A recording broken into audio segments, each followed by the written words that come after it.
Hello, Hi, everybody. everybody. I'm Scott. I'm John. We're married. Hello. This is Harris. This is Harris. He's very curious as to what we're doing. Yeah. And he also might think the right same form on the counter. So. Yes, he's very interested in whatever's going on. Oh. He probably wants to go OUTSIDE. He just came in INSIDE. Oh, that's not really a trigger word for him. No. So we are here to talk about knitting. And stuff. And stuff and things and small talk. Mostly and knitting. The Amazing Race. And trophies. Got some dog Background. slurping sound effects. Yeah. And about dry triathlons. Oh my goodness, we've done a lot in the last 2 And weeks. about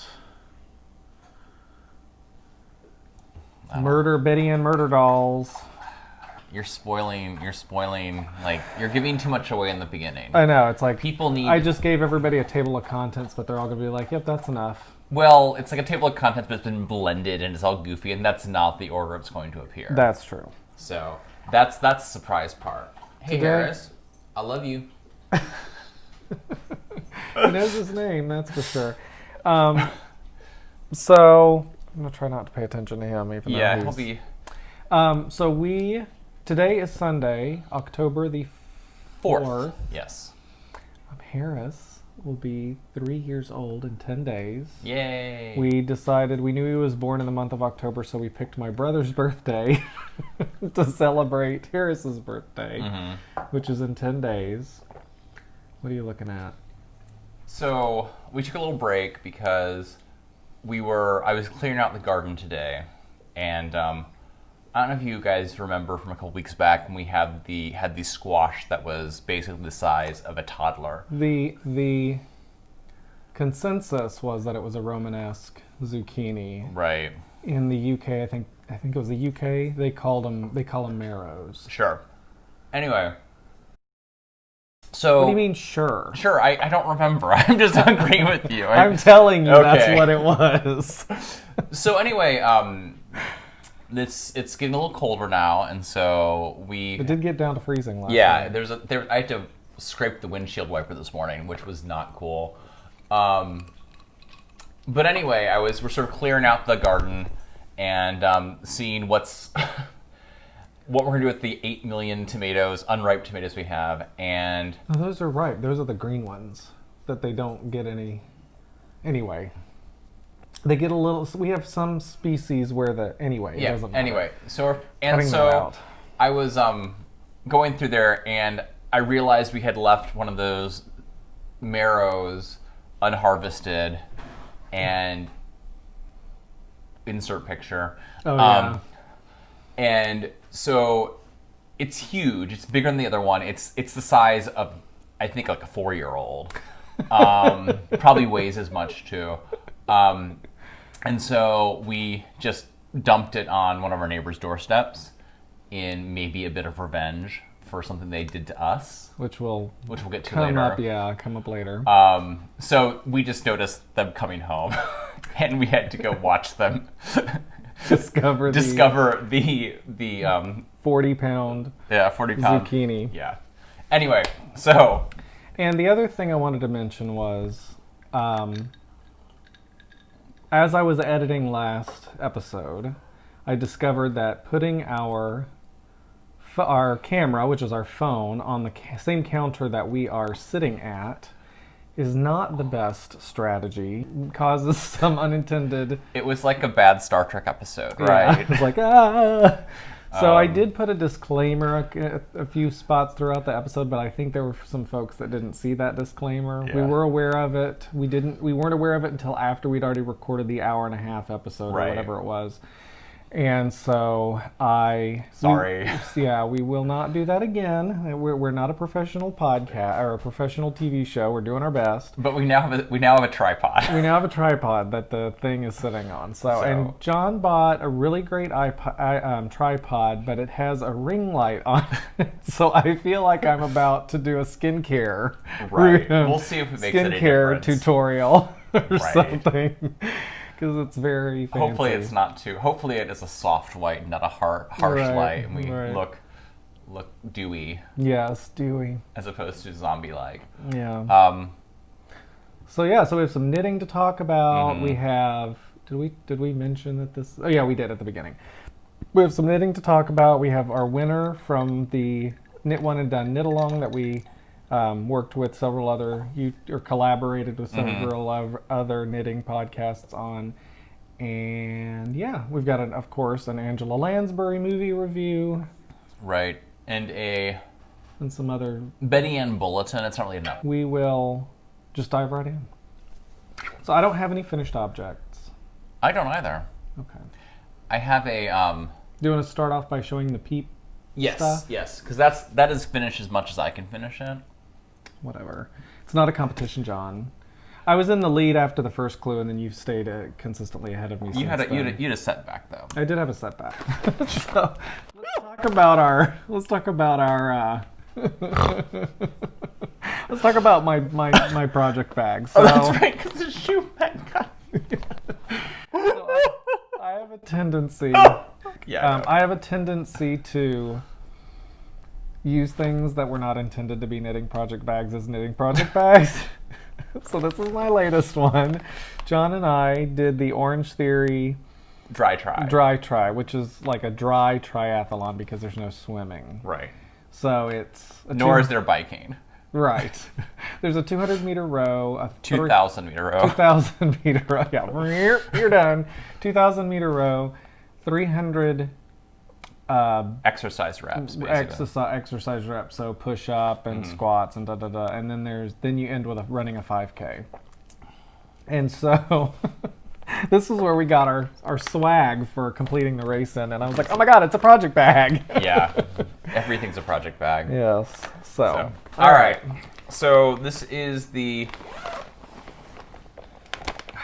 I can't remember, I don't know what PEEP stands for anymore. The East End Progressive Project. Progressive East End Project. Okay. It's the second P that I couldn't remember. All right. So... here we are. So there's been... I'm way behind, John. Yeah, so I'm on section 5. Oh, I'm at the end... Am I at the end of a row? Maybe. I am. Yay! So here it is. It's very pretty. Oh, look, it sort of slides. I'll let you show. You should probably back it up because... Right, that? Yeah. So it is a lot of garter stitch. So let's do it this way. Let's kind of... Okay, you can see it's all very short rowy. So lots of short rows, and it makes that cool kind of wave effect. I think when it's done, it's going to be a rectangle, but it's going to have all these waves inside of it. Yes. At least... I'm not sure. Mine's going to be probably a bumpy rectangle because I'm not exactly on... There are some times where I caught myself being like, oh, I'm a few stitches off, and I decided not to worry about it. So I started mine, a couple of my sections, I started on the wrong side. So mine's going to be less of a rectangle. So yeah. I've got spots that, and as you can tell, I don't have nearly as much as John's, but like, I'm going to have spots where, what was I going to say? Like, bulges where you should have like dips. Right, bulges where I should have dips. That's a good way of putting it. So it's so funny because you're knitting it's the same yarn. Except for the main skein. Yeah. So the bottom colors are the colors is what differs obviously. Right. He got his from Three Kittens Fiber Arts. and I got mine from in Stillwater. Darn Knit Anyway. Yeah. So what's funny is for these sections, same yarn. Mm-hmm. I'm knitting on 3s, you're knitting on 4s, and yours is so much smaller than mine. Yeah, I am knitting on 4s. Yeah. I guess that's just about... It makes sense because I always have to, when I'm swatching, I have to go down like 16 needle sizes. Like, yeah. I've gotten to the point when I swatch for a pattern, I don't even try the suggested one. I go down 2 and see what happens. Really? Yeah, it's weird. So you're just a very loose knitter. Yeah. I guess.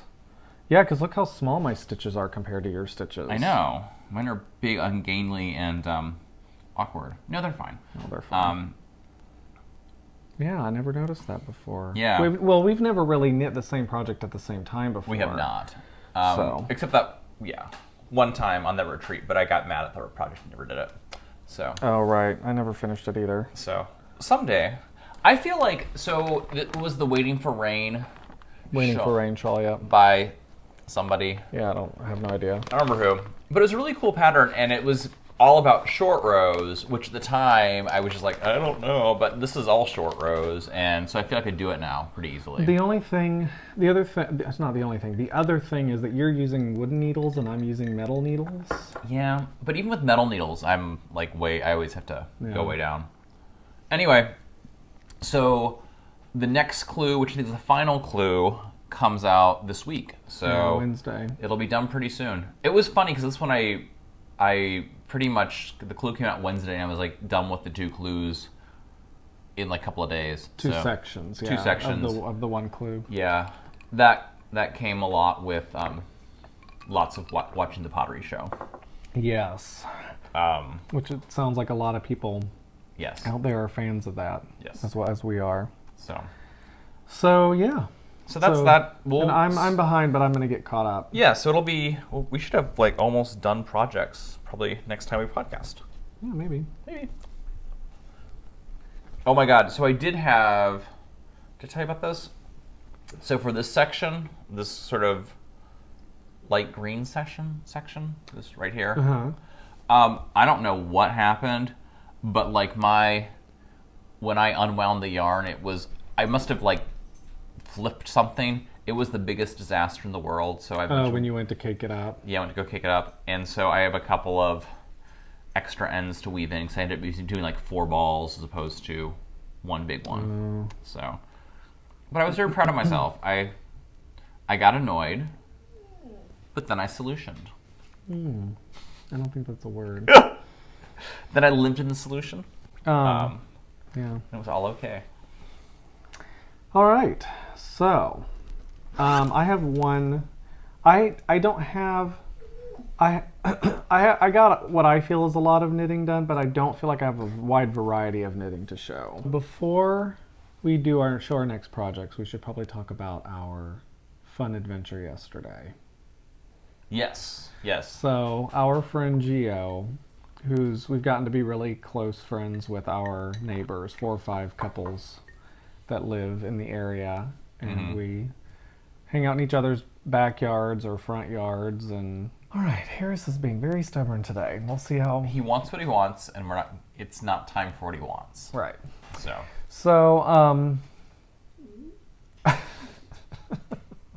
so our friend Gio designed basically a miniature Amazing Race for our friend group. And it started so we live within walking distance of the Mississippi River. And so, but in Minnesota, the Mississippi River is like this big, as opposed to Louisiana where you can't see across it. So we started at the St. Paul side. Yeah, we started at the St. Paul side, which is in walking distance. Right. And it's the Ford Dam. There used to be a giant. All right. So our resolve lasted about 30 seconds, and so we had to take a break and take Harris. We can say the word walk because he's outside right now. Right. But we've been taking him to an obedience class called I'm So Excited. Because he is always very excited. So we did some training with him just now, and it's always very frustrating because you can look in his eyes and know that when you tell him something he's not interested in, he looks away. He's literally like a 14-year-old girl. Right. He's like, oh. Yeah. Yeah, it's amazing. So anyway, we've recovered from that. Okay, everybody's probably thinking that we're having problems with our marriage. No, no, because I don't have my wedding ring on. I was making bread and I took my wedding ring off. Oh my God. Okay, so so we've been recording this episode in like 2-minute sections. Then we Right. have to stop. And then because something goes happens. terribly wrong. So I just remembered I didn't have my wedding ring on, so I had to go get that, and then I had to put some bread in the oven. Right. So at the beginning of the episode, I'm pretty sure I didn't have my wedding ring on, so it probably looked weird, and I'm like, we're married. Like, Oops. Love you, mean it. love you too. Yeah. Okay, so we got interrupted when we were talking about the amazing race that our friend Gio put together. Yes. That was when Harris decided that it was time to start being really naughty. Yes. So then we went back and wrapped up the shawl thing, and then Yeah. now we're back to the amazing race thing. So he put together, and the clues were amazing. Right. They were just confusing enough. Yeah. Well, they were. I wouldn't say they were confusing. They were. Artistic is not the right word. They were obfuscated. Yeah, you had to figure them out. Like, it wasn't like, go do this. You had to sort of, he put clues in them, and... But the language was such that it was obfuscated, I think. Mm-hmm. The real Yeah. clue, or the real thing you were... So he had us... So we started on the St. Paul side of the river at the Ford Dam Scenic Overlook. And then we had to go to a disc golf course, and then we had to we live also near the Minnehaha Falls, waterfalls, and so we had to do something with that, and then we had to do a jigsaw puzzle, which... Yeah. but like a child's jigsaw puzzle that had a clue on the back. Yeah. It was very, very fun. But it was a lot of running. There was... there were a lot of stairs going up and down, lots of flights of stairs outside, which we don't do. Right. Well, and we just did this dry try, right? This 200-meter row, bunch of exercises, 5K. I did that successfully, but so you might say, well, Scott, you're probably in pretty good shape. But then I surround myself with people who are in a lot better shape than me. So I'm running up these stairs thinking I'm going to die, and then I find out that all the other people in our friend group they're all about 10, 15 years younger than us. Right. We want our age group. They're all about to die too. Yeah. So I felt a little bit better that everybody struggled with those stairs. It was... Yeah. I don't even know how many feet those stairs go up. They're a lot. Yeah. It was really fun. And we got a prize. Oh, yes. We got second place. All right. So this was our trophy. It looks to me like yarn. Somebody else pointed out that it's probably one of those, like, a broom. Oh no, I thought it was one of those, like, so like on a curtain, like the pole. Oh, I think it's a candle holder. It's a candle holder technically. But I also think it's supposed to look like like a curtain pole. Yeah. Oh, okay. Yeah, so we saw it and we're like, oh my god, it's a knitting trophy. Right. But our friends, Greg and Jenny, won first, and so they got the same thing but bigger. Yeah, and a certificate. And yes, eternal bragging rights.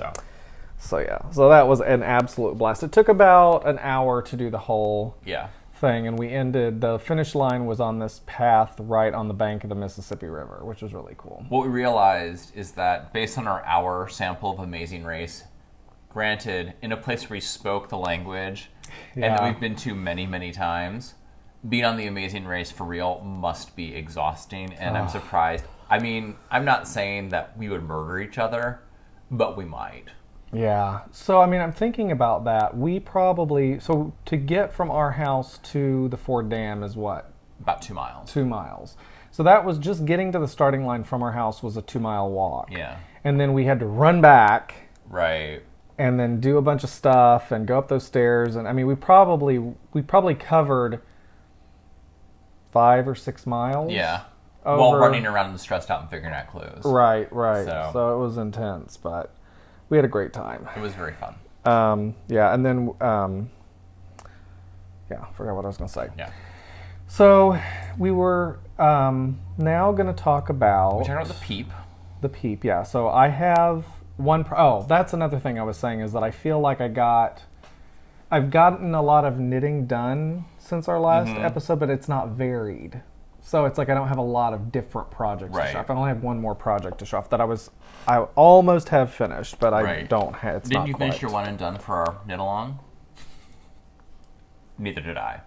So we can talk about that. It's the curse of the knit along. Yeah.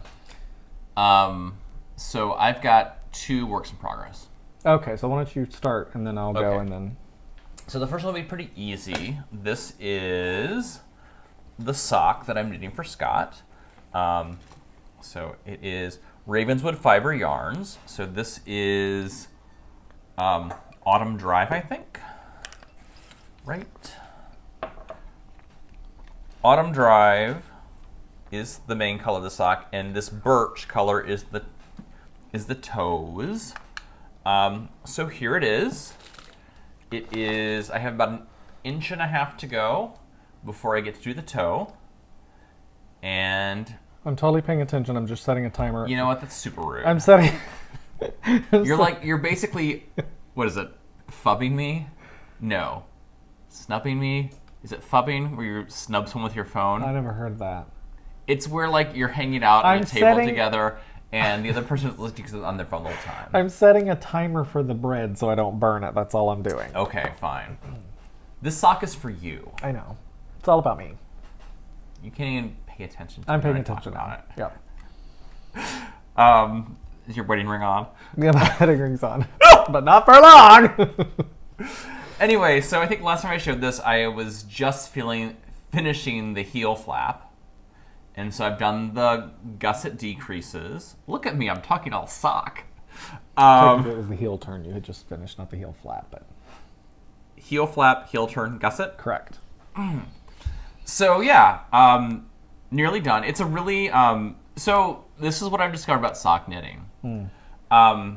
It's still not, still not zooming through it, but having this little cable, I don't know if y'all can see this, there's a cable detail every row, and so it's a 2-row repeat where you do the cable pattern, the cabling one row and don't do the cable the next. Like, it makes it a lot more interesting. So I'll sit down and do 2 rows and then put it down. Sit down, do 2 rows, put it down. That is so, I mean, I'm not joking, that is so interesting to me, because the thought of doing a sock that's not just straight stockinette, I can't imagine getting interrupted every 64 stitches or however many stitches you have. Yeah. I can't imagine doing that because I just love getting into that what's the word I'm looking for? It's almost like meditative zone where I'm just like I'm just not very stockinetting. I'm not a very peaceful person. I think also I'm more complicated than you. You are more complicated, that would be true.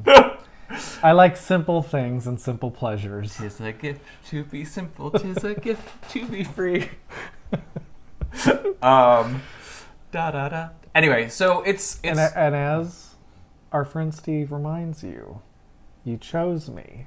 What does that say about you? That you chose the simpleton. we complement each other. Yes. With an E, not an I. Yes, with an E, not an I. But yeah, I'm super excited.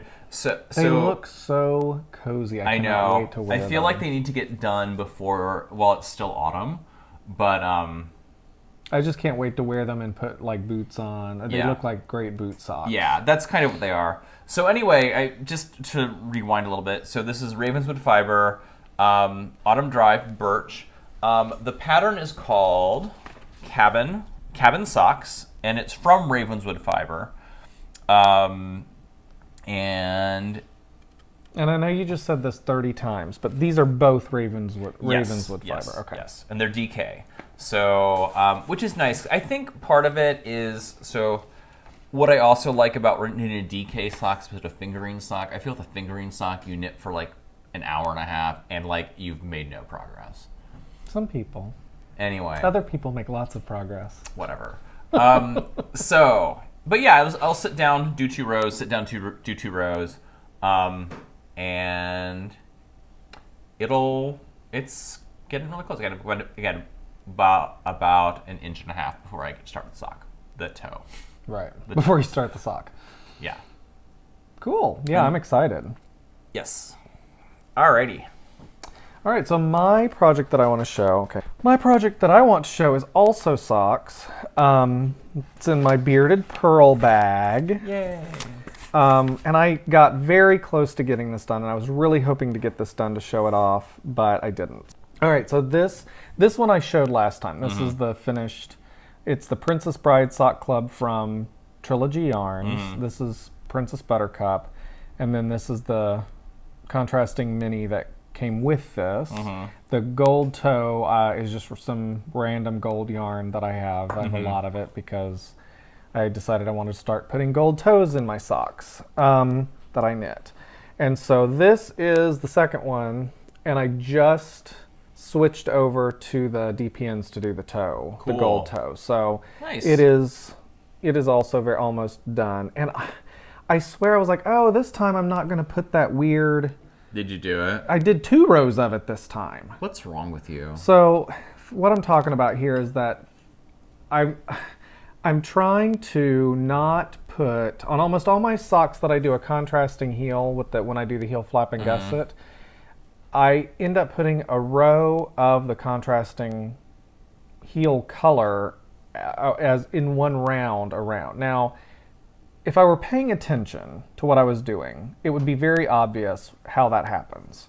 You're in the meditative state. I'm in the meditative state.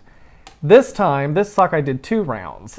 You were really in the meditative state. Really the meditative. So Wow. I know what I'm doing. It's just I just have to pay closer attention. So Right. The other thing is the more I do these, the more I knit socks, the more I'm memorizing the pattern. Right. So I'm not paying attention to like, okay, here's where I would, whatever. I just keep going. So anyway, I'm almost done with this. I'm going to finish this up in the next day or two, depending on if I knit. I'll probably do it today. So cool.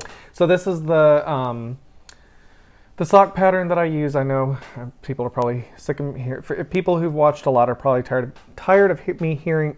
Oh my God, tired of hearing me say it. It is the Rose City Roller sock pattern, and I just knit a leg before I start the Rose City Rollers pattern. Yeah. So, and I always do the. I do a 2x2 rib at the top, and then I go down, and then I switch to DPNs to do the heel flap and the heel turn. Then I put it back on a 9-inch circular until I get to the toe, and then I do DPNs for the toe. And that's the same process I'm using for the others, that sock I'm doing over there. Yeah. So, cool. All right. I must say, I do like, on a sample of one, but considering I've knit one pair of socks, I'm liking the heel flap and gusset better than doing the afterthought heel. Yeah. And I think, unlike you, I need that having an interruption like makes me feel like I've made some progress. Whereas the tube doing the afterthought, you're just like.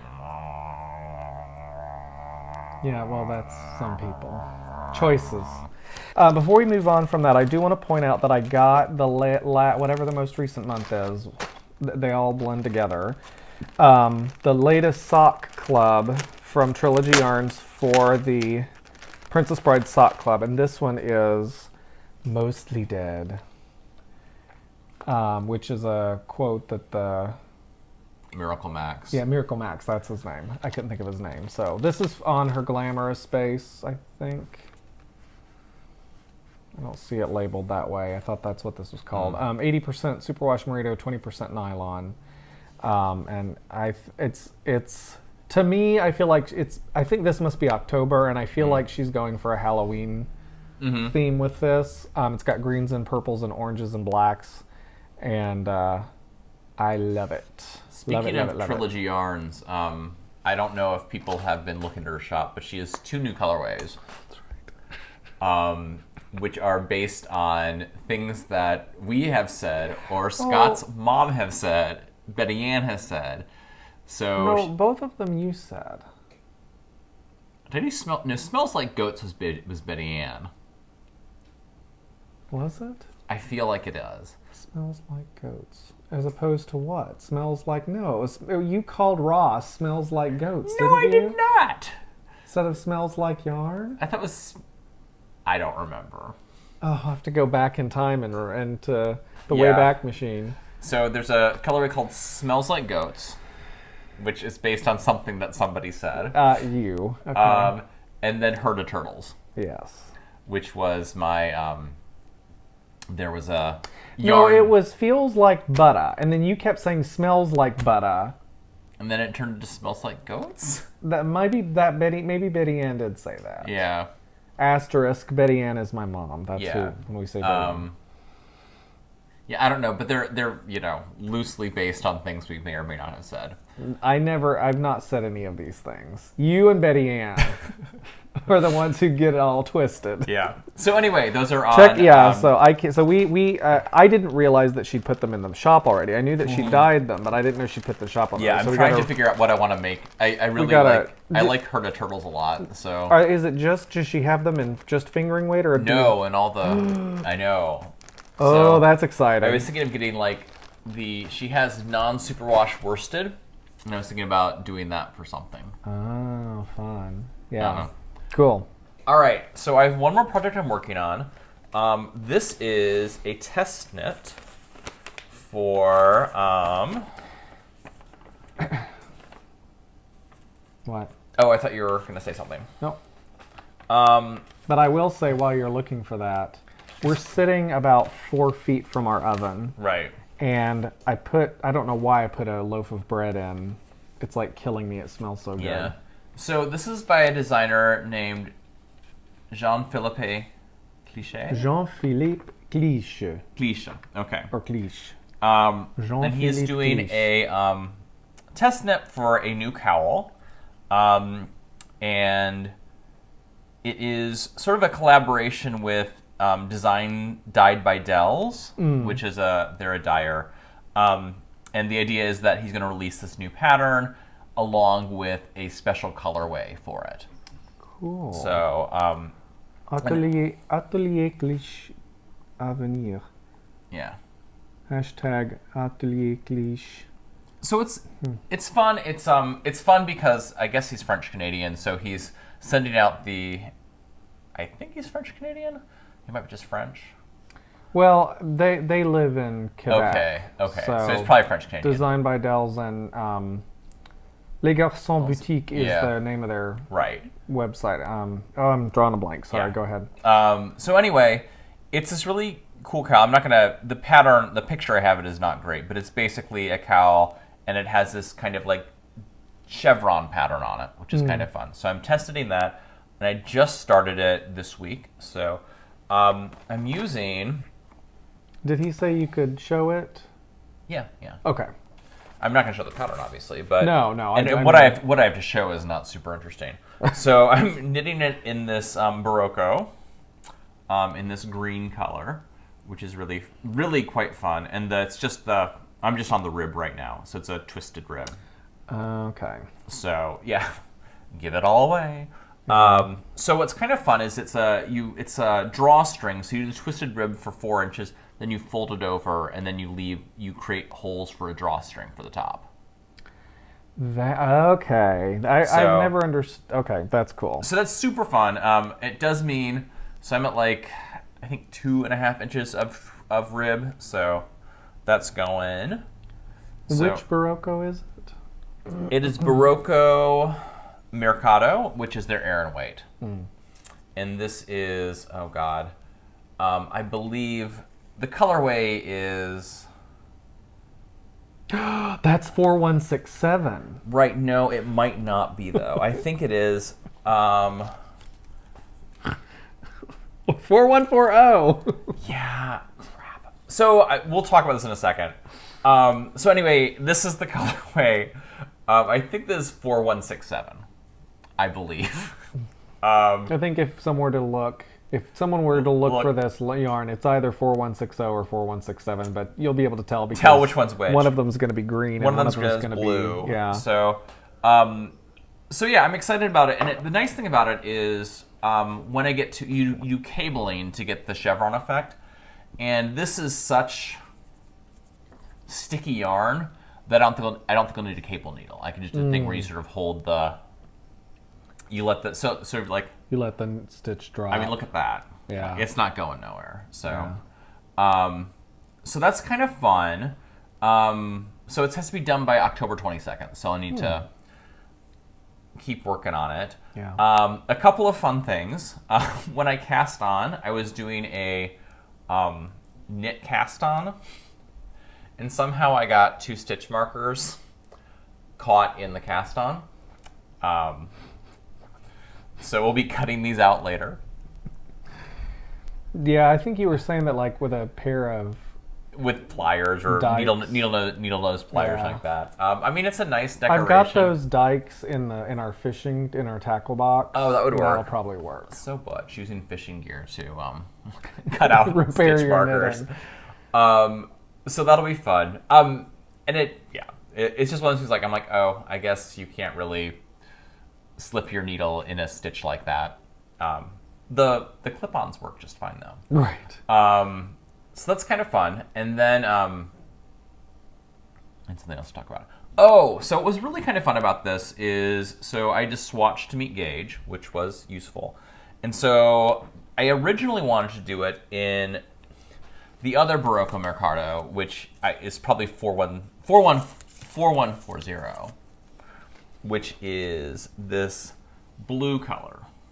So I did my initial swatch on that and was too big. And then I'm like, oh, I'm going to swatch on the green and see if I like that better. And I did. So that was kind of fun.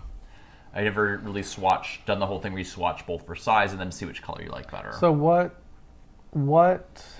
was I trying to say? What needle size does it call for, and what needle size are you using? It calls for 8s. I'm on 5s. That is so crazy. And it's still a little big. That's crazy that you knit that loosely. I know. It's very... I mean, your knitting doesn't look like, oh my God, it's got loopy holes in it. You know, it's like, it looks like knitting. You know, it looks good, but that's just crazy. Yeah. But I just sort of did it, because I could have done that, but I really like this color for a cowl. Yeah. And I'll probably use this to make a sweater at some point. Yeah. Because I got a couple of skeins to do it. Yeah. And what's the fiber content? Did you say that already? It is 100% Peruvian Highland wool. So it doesn't... Oh, it's non-superwash. It's non-superwash, so it's, that the gauge is going to be pretty close. I mean, it will be what you get when you wash and block it. It's pretty affordable too, right? Yeah. So that's what I was thinking, like at some point, I like this, and I think I'll probably make a sweater, buy a sweater's quantity of this and make a sweater out of this, because I really like how this looks good. This is just more like a cowl. It's sort of like a pop of color. So, so yeah, stay tuned on that one. Cool. All right, so I'd like to talk about the Advent calendar, which is Halloween themed. Yep, that sounds good. Unless there's anything that you wanted to talk about. No, that's my knitting Halloween for right now. Themed or scary in any way. Why don't we start and we'll ramp up with the Advent calendar and get us in the mood. Okay, hang on. All right, so if you are doing Nancy Trilogy Yarns Halloween Advent, look away if you don't want to be spoiled. I'm only going to do up until today's, which is the 4th. So if you're holding off or if you're doing it differently than I am, I'm going to open. There's 14 mini skeins and then a big skein. And so I'm opening for the first 14 days, and then I'll open on the 15th, I'll open the big skein. And I'm not going to, I have a very exciting project that I'm going to do with these. I'm not saying what it is. Okay. Because I kind of want to reveal it after I've started it or gotten some of it done. But yeah, so the first day was the Sandersons. Oh, and it's Hocus Pocus themed. So they're all quotes from the movie Hocus Pocus. So the Sanderson sisters is the first one. And it is awesome. That's really cool. Yeah, it's... So I was showing my mom, I was showing Betty Ann, and it's like, she thought it was... The colors were coming across weird. We were on FaceTime, and the colors were coming across weird, but it's... So I'm not sure how it's going to look here, but it's black with pinks and reds and magentas. And then they kind of blend into one another. So that's the first one. The second one is... And some people have this movie memorized. I've seen it probably twice. Right. I like it. It's just... I think that if you are a little younger than us, you saw it a lot growing up on like TV and stuff like that. Okay. Yeah, because it came out, I think, when I was in high school. Right. But if it had come out when you were like 12... Yeah. So I think I've told this story before on our podcast. But I'm gonna, at the risk of boring everybody, I'm gonna tell it again. So my connection to the movie Hocus Pocus is that when I was in high school, my boyfriend, I actually had a boyfriend in high school, and he and I rented it to watch it. Have I told you this story? No. We rented Hocus Pocus to watch it. It was relatively new, and so we went to Blockbuster back in the day. We got the VHS tape, and but it must have been. Well, okay, sorry. It was hot. I don't think we rented it in the summer. I think we rented it around Halloween, but it was hot. Because you're in Georgia. Because we're in Georgia. Yeah. And so we rented it, and then we ended up not watching it. And so it was in the trunk of my car the whole time. Did you melt Hocus Pocus? Wait. Oh my God. Thanks a lot for spoiling it. So I left it in the trunk of my car and never got it out. And so I think we watched the other one. So then the next day, I took it back, dropped it off at Blockbuster, and went along my merry way. And then Betty Ann calls me, livid. And she's like, Scotty, I can't believe that you turned in a melted videotape and you didn't, Oh, because you never opened it I never opened it. Oh. So I didn't know it was melted. And she was irate. And mainly because I think... She thought you were like trying to just get away with it. Right, which... I can't believe that she would think I would do something like that. Poor innocent me. And she's going to bring up the fact that I lied about scratching her dining room table, and I don't want to hear it because it was like the one mistake that I made in my entire childhood was scratching her dining room table, and then I lied about it because I knew she was going to get mad. But anyway, she had to pay to replace it. Yeah. And if you remember... Oh, yeah. New releases are really expensive. It was like $100 in 1993 or whatever So I have to replace melted Hocus Pocus. I have a funny story about that. Okay. I don't know if y'all remember. It was this really, 5-minute thing, and... What was the 5-minute thing? It was a service, and it was in New York and big cities, and you could call them up, and they would deliver movies to you. Like videotapes. Oh, like Blockbuster things or whatever? Yeah, but it wasn't Blockbuster. It wasn't Blockbuster, but you'd be like, I want to watch this thing, and you'd put it on the computer, and this person would show up at your office with the movies.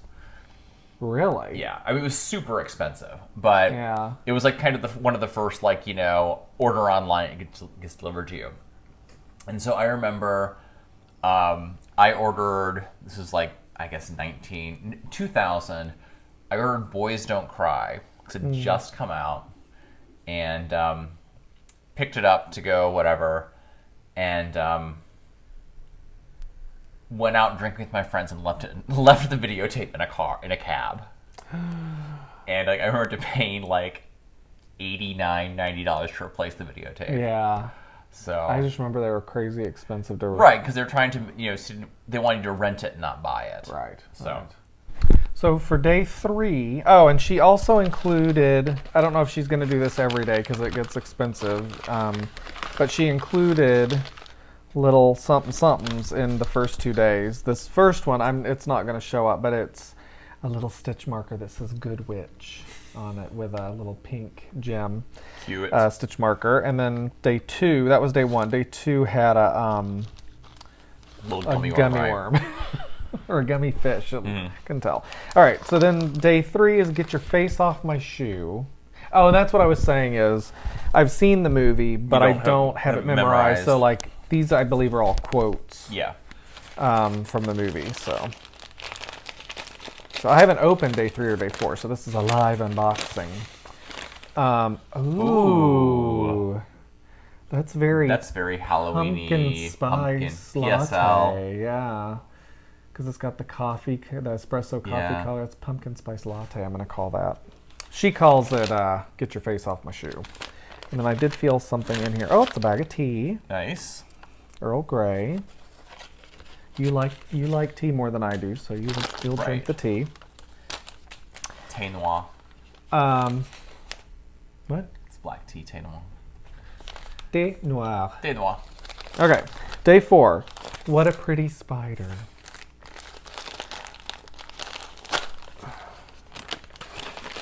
All right. Ooh, this one's funky. I like it. Yeah, this one's got.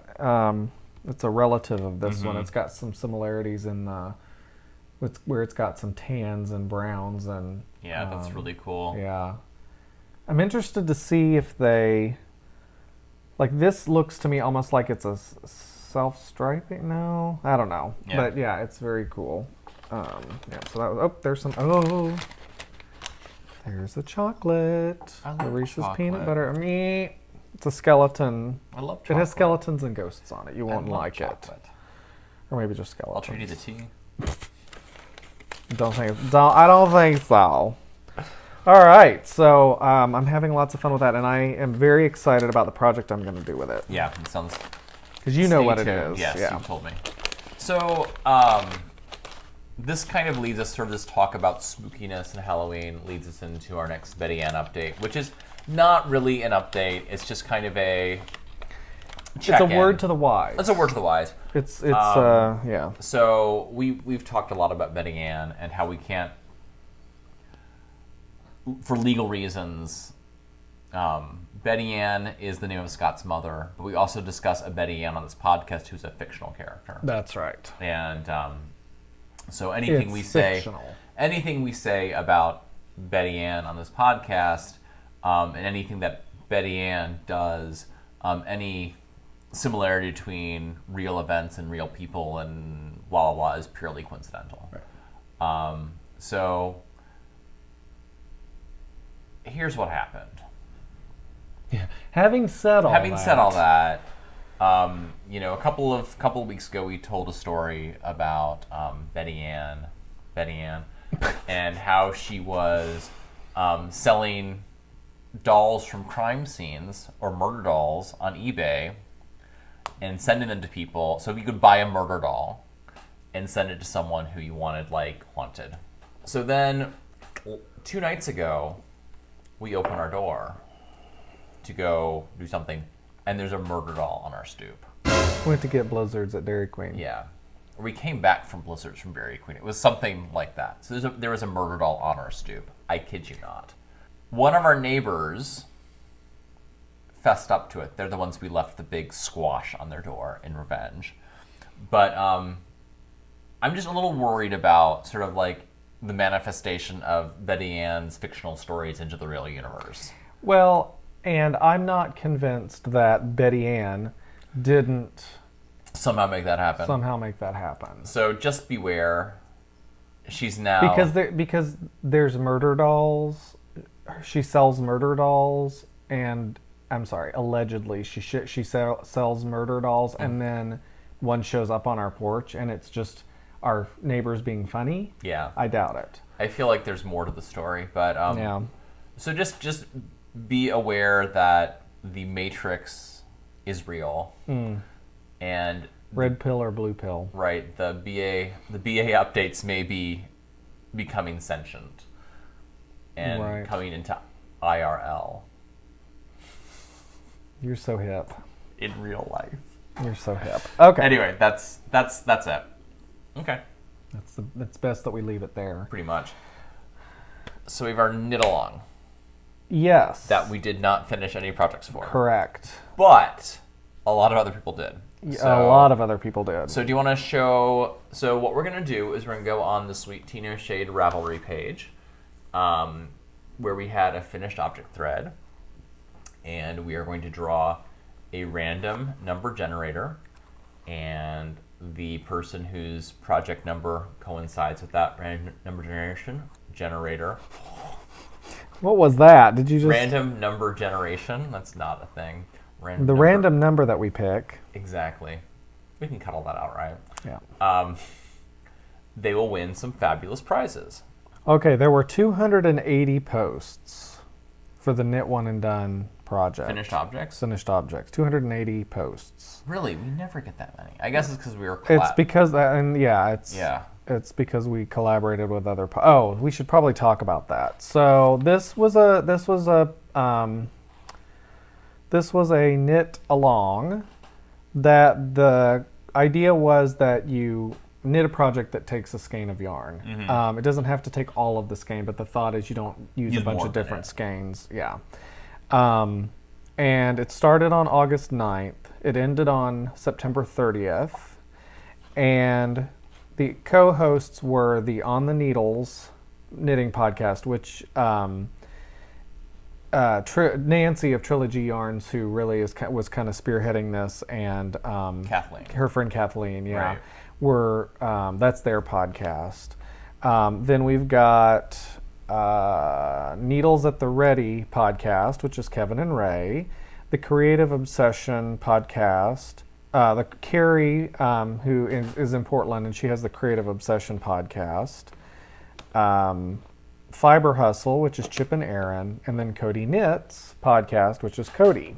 So 280 finished objects. That's pretty amazing. Right. So we are going to do that makes us feel more ashamed of not finishing ours. I don't feel no shame. No. The problem is I spoke it into the universe that I wasn't going to finish it. And so it's like I caused it to happen. You've barely cast on. You're like on row 2. No, I had like 8 rows. Okay. I just hated my project.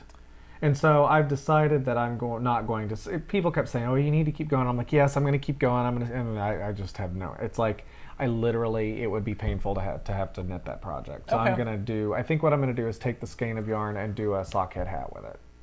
Why don't you do a cowl? Isn't the whole point to do a cowl? Yeah, but I want to do a sockhead hat with it. I've just decided. Okay. All right, so the prize that we came up with, or we didn't come up with it, but the prize for our knit along is this awesome Knit One and Done mug from Nancy. Yeah, so it's a really cute mug, and then we've got this bag that was gifted to us by Caleb from the Bearded Pearl from his shop, and he makes amazing project bags, and it's so a there's shawl-sized bag. Yeah, and then I thought what I would do is we would include a skein of yarn, and it's one from one of our other favorite dyers, which is Jessie at Dye Monkey Yarns, and then Knit Up and Dye podcast. And so I've talked a lot about Jessie in the past. I got to meet her in person, and she just has some great colorways. And so this is one of her colorways that I just absolutely fell in love with. But I thought, you know what, I'm going to gift this to the winner of our knit along, and it's the Cherry Cola Twist colorway on her Mosh Monkey base, which is 75% merino and 25% nylon. So it's obviously a sock yarn, and I love it because it is so Cherry Cola Twist. Right.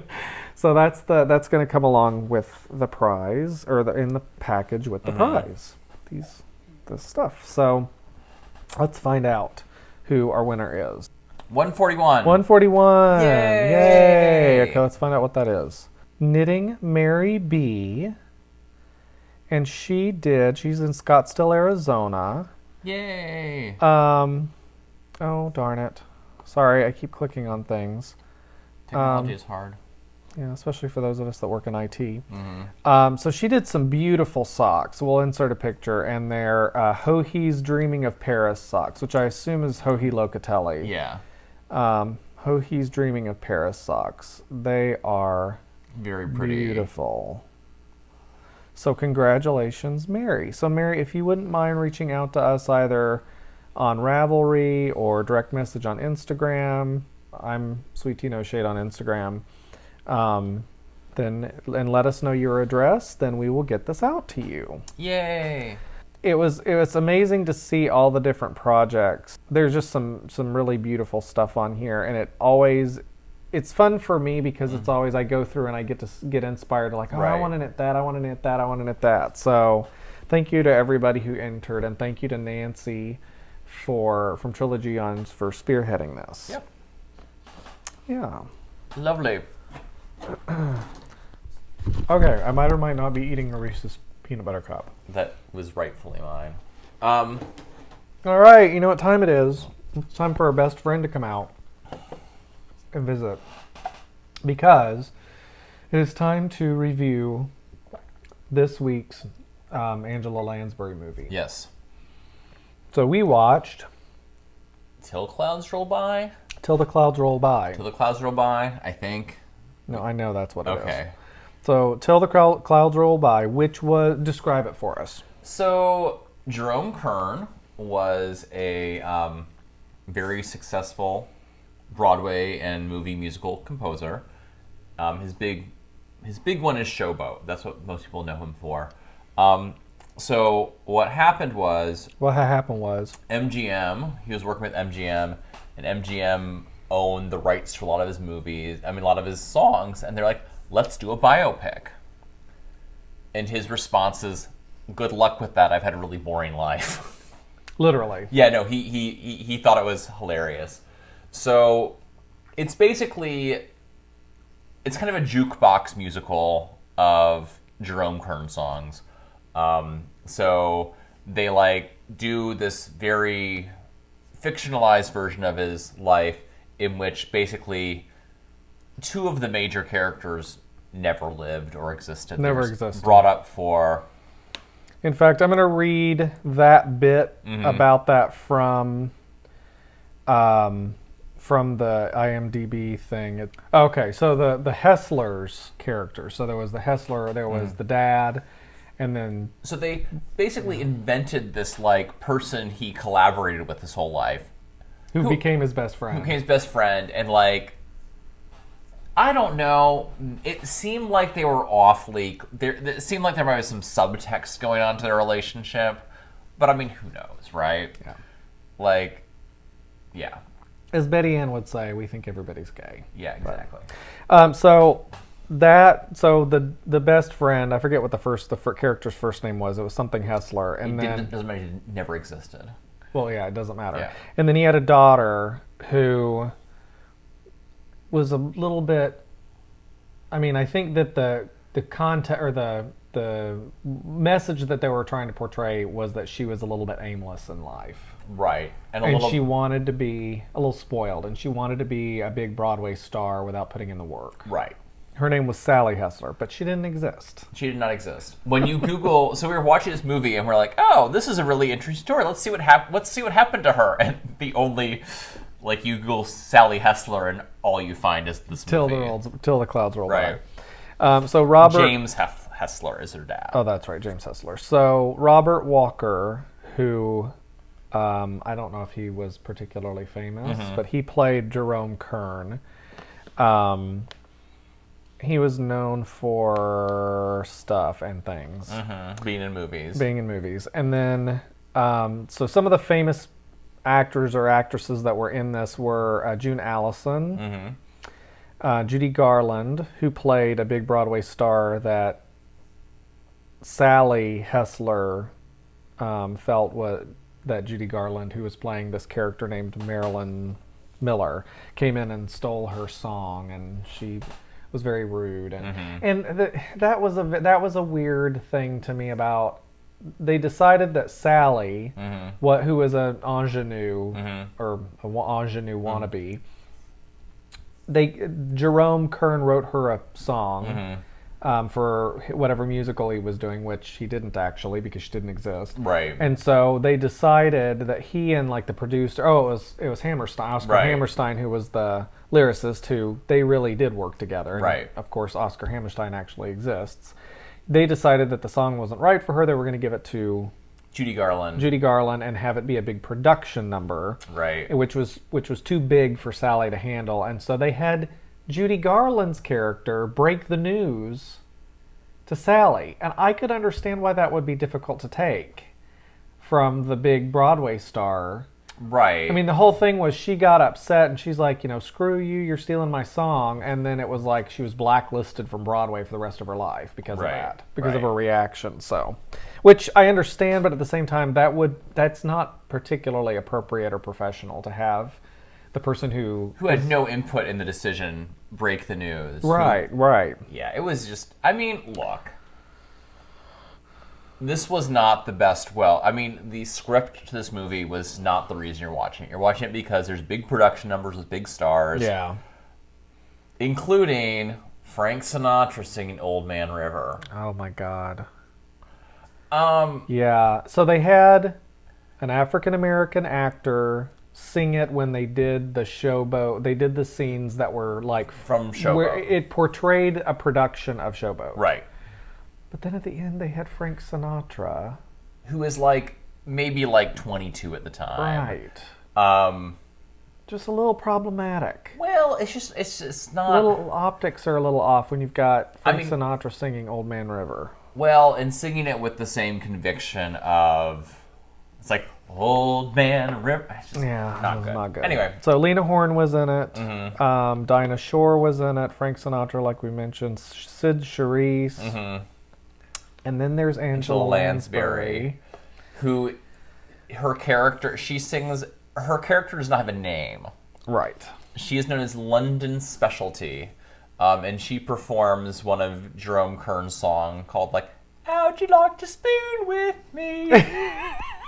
That's right. I'm glad you remembered because I couldn't remember. And it's just like this really bizarre production where there are all these people on swings and stuff like that. And yeah, because there was a period where he was trying to make it in Broadway as a songwriter, and Broadway at the time wasn't interested in American songwriters. So he went over to England and became famous in England, and then that gave him cred. How'd you like to spoon with me? It's a very charming song. It got stuck in our heads hardcore. Right. So she shows up and she sings that song, and it's like, yay, and then you never see it from her again. Yeah. So she's some random singer. Basically, it's the equivalent of the Balloon Woman song. Yeah, pretty much. Where she just shows up, sings a song, and doesn't have a first or last name. Right. So it was released in 1947, and it was 132 minutes long. Yeah.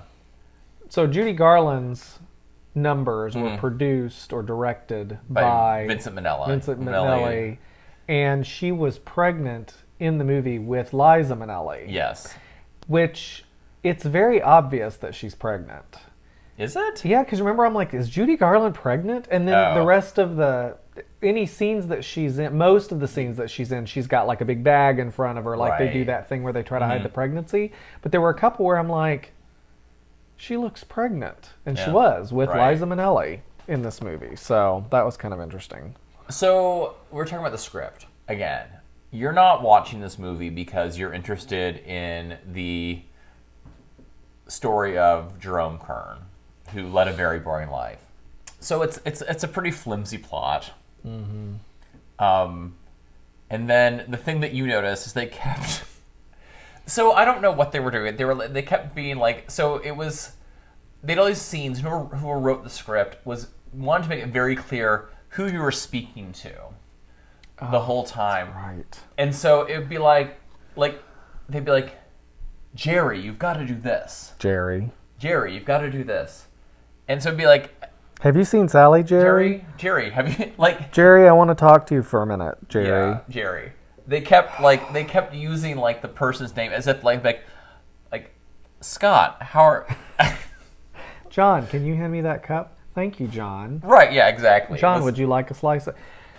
Yeah, it was, there's no one else in the room. And yeah, that was it. Is there's nobody else in the room, and I started like making fun of it by saying Jerry da da da da, but then like the character in the movie would also say it. So I was like, I'm trying to make fun of it, but the characters in the movie are saying Jerry. Oh, I forgot about that. Yeah, that was bizarre. That was driving you crazy. But yeah, it's basically, you watch it for a bunch of production numbers with big stars doing Jerome Kern songs. Yeah. Some of which were, better than others. Yeah, I liked it a lot. Yeah. To see, like, the Showboat stuff was really good. Yep. Lena Horne was amazing. Yeah. How'd You Like to Spoon with Me was entertaining. How'd You Like to Spoon with Me? And actually, the story of the Sally character reconciling with her, not reconciling with her dad because her dad died before she reconciled with him, but then reconciling with Joan. But like that whole thing was kind of interesting to me. And then it's like, oh yeah, but none of that was true. None of that was true. That was all made up for the movie. And so he goes into so the whole point is like he's lost his musical mojo, right? Because he's so upset because Sally is run away from home, and no one's heard from her because she can't be a big Broadway star. And so he's having this like crisis of whatever. So finally the detectives find her, and he sees her performing this musical number in Memphis, and reconciling with her, he's like, literally like Oscar Cameron's like, there's this book called Showboat I want to do. So he's in Memphis, and he's like looking at the Mississippi River, which is flowing the wrong way, but whatever. Yeah. And that's how he gets his like musical mojo back. It's like, oh, I can write a musical about the Mississippi that I'm looking at right now. And it's because of this book I'm reading that I read on my way here. Right. Called Showboat.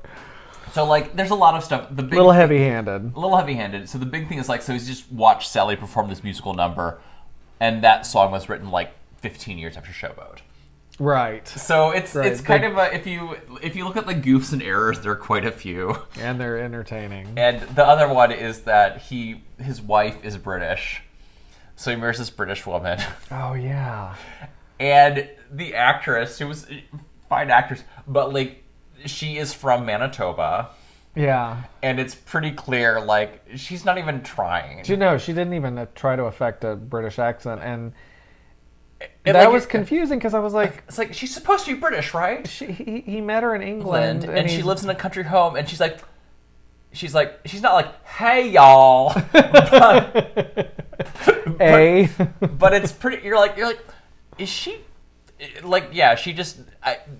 no one told her to do an accent, or she tried one and they're like, no, girl. Yeah. You just talk like, in your flat Western Canadian accent, and we'll pretend that's British. Right. Yeah. But again, they weren't... That wasn't the point. Yeah, the point of the movie... was the big musical numbers. Right. So, which were quite fun and quite fun. I mean, I would have gotten as much enjoyment if we had just watched a collection of recorded big production numbers from musicals from the 20s or whatever time period it was that he was doing that. So, because that was... How'd you like to spoon with me?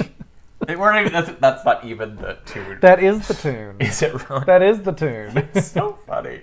It's so silly. Yeah. So, okay, what's for next week? So, for next week, we are going to watch Death on the Nile. Todd. So our friend Tom Michael Thomas, who is a... So we are watching it, Todd. Even though I had to download a new streaming platform to do it. So, which I'm opposed to. It's free, so it's not that bad. Right. So it's Death on the Nile, starring Angela Lansbury, of course, and, like, not the wrong one. Oh, yeah. Keep talking. The reason it's kind of hard to find on streaming is because there is a new version with Kenneth Branagh being made right now. So they've kind of, it's been embargoed from, like, the streaming stuff. But if you go on Pluto TV, which is an online TV streaming service, you can watch it. It is, however, completely and totally the TV version of it. So it's pan and scan. I didn't realize it was Hercule Poirot. Yes. So it's got Peter Ustinov, Mia Farrow, Betty Davis, Olivia Hussey. Yeah. Who? Juliet. Yep. George Kennedy, Angela Lansbury, Maggie Smith. Fun. David Niven. So it's an all-star. Why do you remember what it was that Todd particularly wanted us to watch it? Because you have Maggie Smith, Betty Davis, and Angela Lansbury saying, like, bitchy things to each other for the whole movie. Oh, so, okay, yay! I mean, that's my understanding of it, right? You're basically watching it for Betty Davis, Angela Lansbury, and Maggie Smith. So, gotcha, that makes sense. And true story. So I saw this movie when I was, like, I don't know, 10 or 11. And I think it was, like, on some road trip with my family. It was on television. So, like, I have very vivid memories because it was my first, like, murder mystery movie that I remember. So I remember, like, tons of details. I totally know who did it. Fun. After all these years. I've not seen it, so. So, but I didn't know who any of the people were in it when I watched it. So, Oh, right. Right, because I was 11 or whatever. So, anyway, Cool. so that'll be next week. You can watch Death on the Nile on Pluto TV, which is downloadable on your streaming device, although it's a very confusing platform to find stuff on. Yes. So, thank you, Todd. Yes. No, it'll be fun. I'm looking forward to it. So yeah, So I think that's it. that is it. Got a loaf of bread done that I need to deliver to our neighbors and friends, and Yeah. yeah. So anyway, thank you guys so much for watching, and Yeah. be sure to comment if you have any random thoughts throughout the episode. We love reading comments and responding when we can. Absolutely. So all right, thanks All right. everybody. Bye. Bye.